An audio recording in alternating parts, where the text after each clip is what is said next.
What a day. What a day for love, for equality, for respect. Australia has done it. Every Australian had their say and they said it's fair. Get on with it. And the Parliament has got on with it. And we have voted today for equality, for love. It's time for more marriages, more commitment, more love, more respect. And we respect every Australian who has voted, those who voted yes and those who voted no. This belongs to us all. This is Australia. Fair, diverse, loving and filled with respect. For every one of us, this is a great day. It belongs to every Australian. The 45th Parliament is doing its job, delivering, getting on with it. It's fair. We've done the work. We've done it together. Let's do it. Let's finalise this bill right now. That was former Prime Minister Malcolm Turnbull proudly telling Parliament to get on with it after Australia voted to destroy the institution of marriage in late 2017. If only politicians were as willing to implement the will of the people when they lost the vote. The difference with this particular vote, of course, as opposed to Brexit, is that it went the way the parasitic oligarchy wanted it to. As such, the law needed to go through as quickly as possible. Australia voted to destroy marriage law, and less than a month later, Parliament made it official, with the overwhelming majority of politicians patting themselves on the back for their crime against the family. Only a handful voted against the motion, with former PM Tony Abbott and current PM Scott Morrison choosing to abstain. The parasites in Canberra might have deluded themselves into thinking they were saving the world, but there were plenty of people pointing out why it was a terrible idea. The traditional nuclear family is the core unit of Western society, and it's usually not a very good idea to knock down pillars that are holding everything up. The arguments against fake marriage were clear and concise, but hidden from people for the most part. There was some controlled opposition to this assault on nature and the nuclear family, but for the most part, true resistance only took place on the internet and in independent media. Now, everything we warned about is coming about, from attacks on biological gender to a direct assault on our freedom of speech. They sold gay marriage as love and equality for all, but in the end, it was only ever about destroying Western society. Just a quick message. Whether it's an algorithm hiding content or outright deletion, internet censorship is on the rise. Please consider following me on free speech websites Gab, Minds and BitChute. I'm constantly posting content and they are a great way to stay notified of uploads. Can't wait to see you there. Same-sex marriage is, in truth, a contradiction.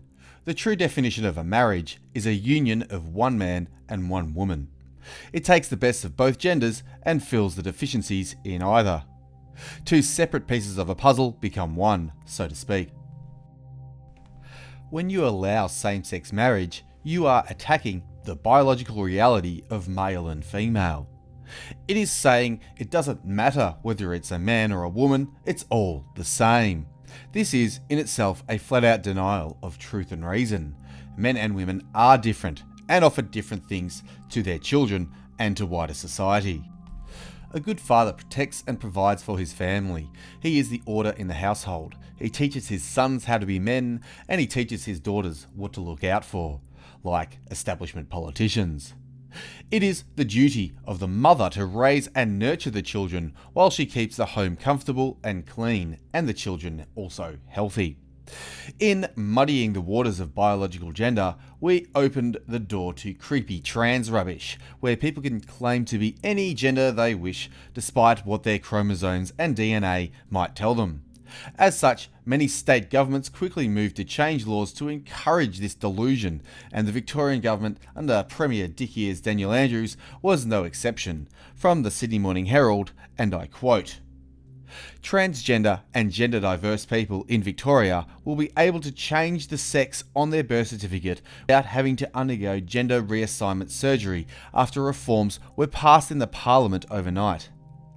The Births, Deaths and Marriages Registration Amendment Bill, introduced by the state government, passed 26-14 in the Victorian Upper House on Tuesday night and will now go to the Governor for royal assent. The bill will remove the current requirement for transgender people to undergo sex reassignment surgery before updating their birth certificate. They will also be free to self-nominate their sex as male, female, or many other non-binary descriptors of their choice.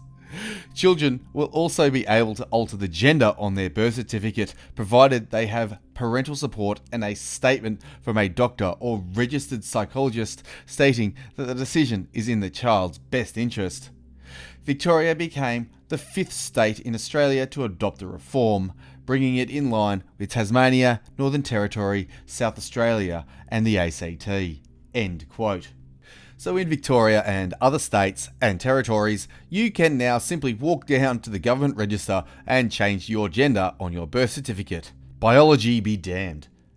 This is exactly what we on the no side said would happen, and our opponents called it fearmongering and a slippery slope while dismissing all legitimate concerns. Leaving aside the issue of biological gender for now, does this mean the government will also allow me to change my race to Aboriginal? Does that mean I can just claim that I'm a member of a certain tribe just because I say so? When does biological reality end and delusion begin? Just because you say so, that does not make it so.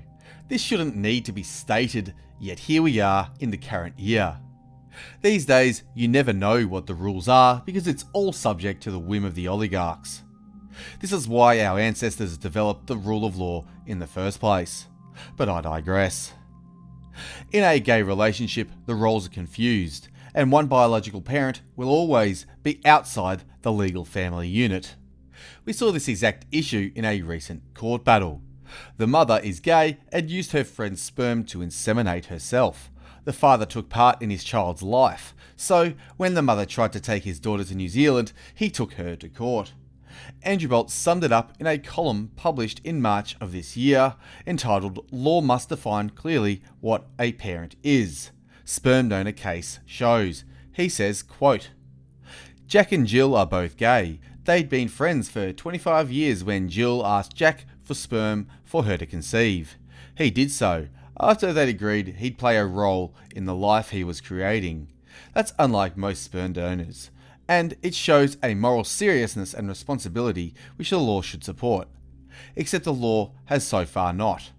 Jill has since married a woman and had a second child with the help of another donor. She now wants to move her family to New Zealand. Jack in Newcastle with his own male partner objects. That move would make it hard for him to stay involved in his daughter's life. Isn't he the dad? In a world of rainbows and fluffy kittens, Jill and Jack would agree that their beloved daughter always comes first. They'd stay together with their daughter's second mum too, in either Newcastle or New Zealand. But humans are complicated, and Jill and Jack have since spent an estimated $1.5 million not on their daughter, but on lawyers and courts to resolve what they themselves cannot, which is usually a mistake. At first, a family law court judge, Margaret Cleary, did rule that Jack, aka Robert Masson, was the girl's legal parent. She said that was not just because Jack Biological was the dad, but because he did what dads should in helping to raise his daughter as a parent in the ordinary meaning of the word. But Jill appealed, and the family court overturned that decision, saying it was a constitutional heresy to treat Jack as the legal father because politicians had passed a law without knowing him to say he wasn't. The New South Wales law, and states like Victoria have similar ones, says a sperm donor is presumed not to be the father unless married or in a de facto relationship with the mother, conception, and Jack wasn't. End quote. Here, we can clearly see the inherent issues with same-sex relationships. The confusion is over what counts as fatherhood and whether or not this man is in fact the true father, keeping in mind that he is the biological father of this child and he is the primary father figure. There should be no confusion, but because the parents are in their own gay relationships, a conflict arose.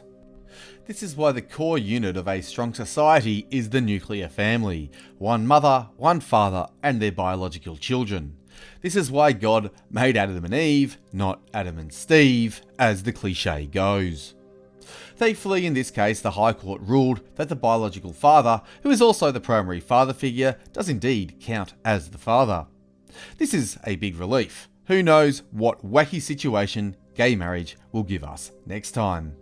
Spoiler alert, it's a tax on freedom of speech.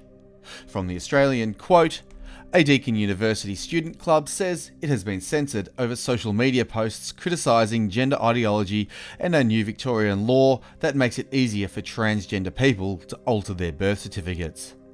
Members of the Deakin University Liberal Club have accused the University's Student Association of curtailing free speech after it requested they delete Facebook posts deemed to be a breach of its social media policy.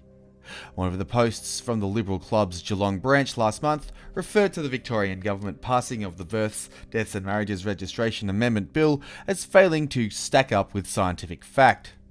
The post included a quote from George Orwell's 1984 and linked to a news report in The Age. Another allegedly offending post containing a short video titled "There Are Only Two Genders" by US author Ashley Maguire, which challenges gender ideology and the increasingly popular push for self-identified gender to supersede biological sex. End quote. The horror of it all. How could this group of heretics dare to say such things like, "There are only two genders"? That might hurt someone's feelings, and nobody's feelings should ever be hurt. In university discourse, there will be no dissent to the anti-Western agenda. That includes calling out the breakdown of the family and stating clear biological facts about gender. The insidious thing about this Marxist conquest of what was once higher learning is that these days, if you want to work in the mainstream media, you need to get yourself some sort of university degree. It wasn't always the case, but it means every new entrant into the industry is inducted into a cult before taking his or her place in the wider media cult community. There are still some decent media personalities out there, but they are a very small minority. Many of the good ones didn't go to university either. They did cadetships decades ago. Back in the day, when people learned a trade on the job rather than going through the mind-mushing mental prison that is university. Unfortunately for everyone sane, it gets much worse than simply a few woke parasites down at taxpayer-funded universities whining about hurty feelings. A Victorian senator wants to make it against the law to incite hatred or merely severe ridicule on people from the LGBTQ+ community.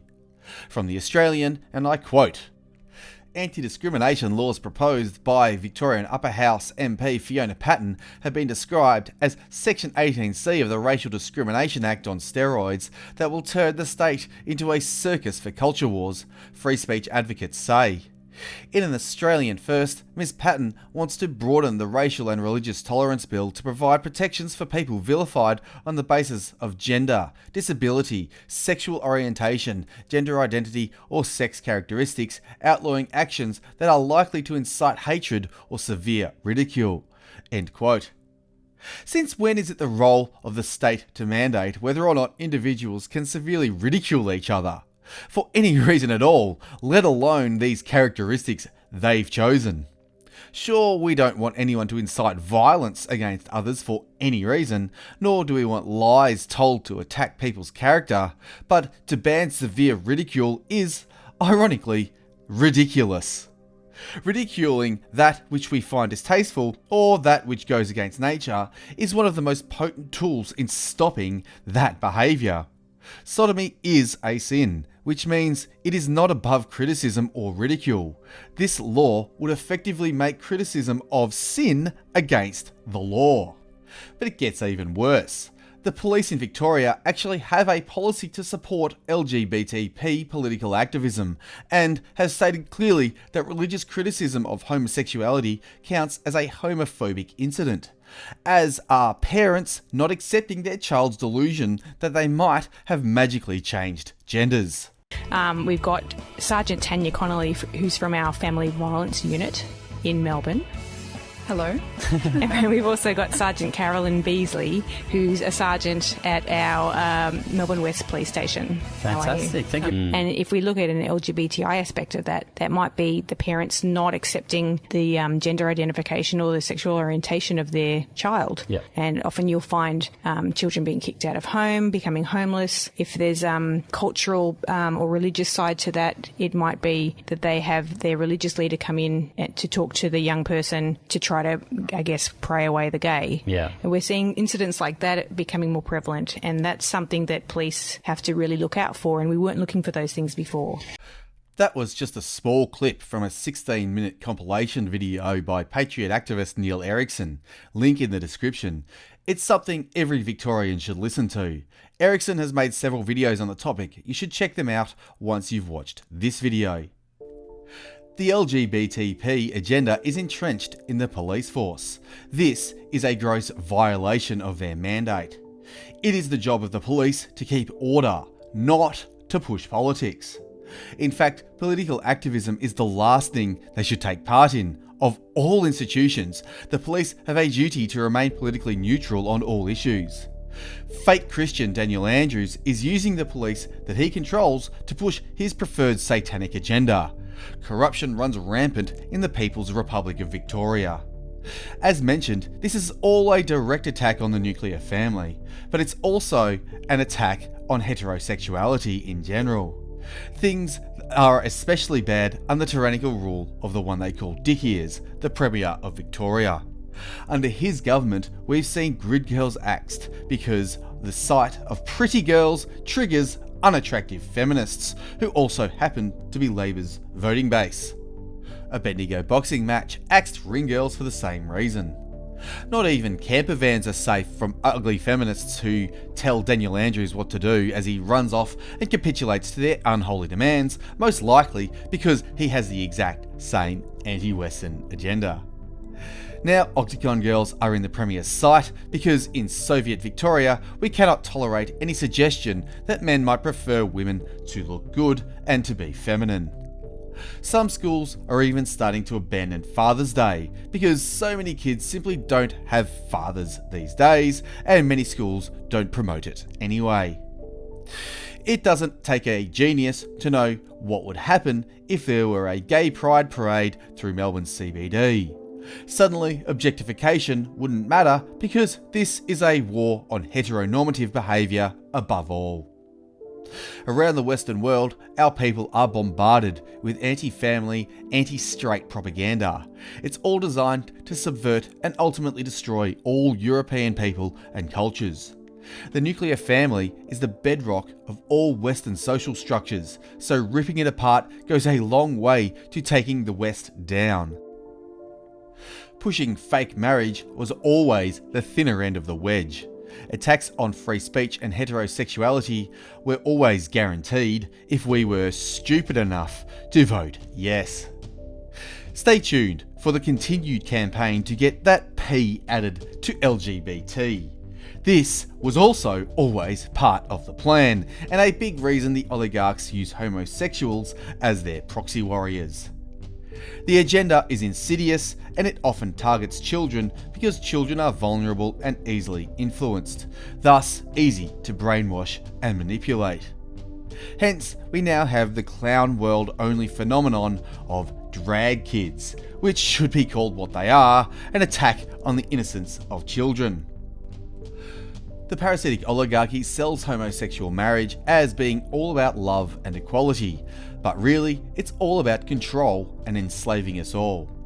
It enslaves homosexuals to their vice, and it enslaves everyone else by making them too scared to speak out against the clear attack on families and biological reality. This was always the intended goal, which is why the move to silence all criticism of homosexuality came straight after we stupidly voted to legalise fake marriage. The Yes campaign slandered and defamed anyone who dare stand against them.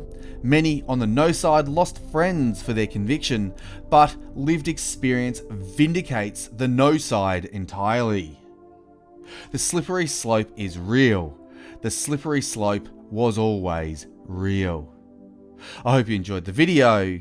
Share the truth around, and I'll see ya when I see ya.